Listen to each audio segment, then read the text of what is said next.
পেঁয়াজকলি বা onion sprouts, এটা শীতকালীন সবজির মধ্যে আরেকটা অন্যতম সবজি।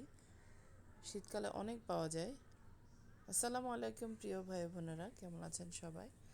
তো পেঁয়াজকলি কিন্তু ভীষণ উপকারী। এটা জ্বর এবং ঠান্ডাজনিত অসুখ সারাতে ভীষণ কার্যকরী। তো আজকে আমি পেঁয়াজকলি ভেজে নিয়েছি, যেহেতু খুবই উপকারী, ভেজে খেলে ভালো লাগবে।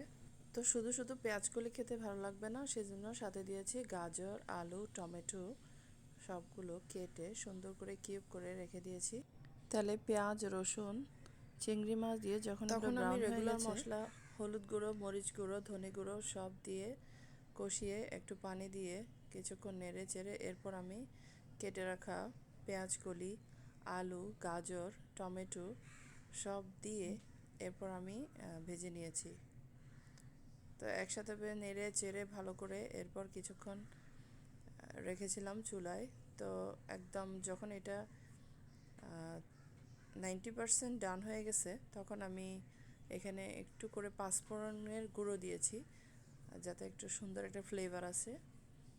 তো সাথে ছিল পাঁচমিশালি মাছ দিয়ে টমেটো চচ্চড়ি করেছি, খুবই ভালো লেগেছিল হালকা ঝোল দিয়ে। তো কেমন হলো আমার রান্না জানা।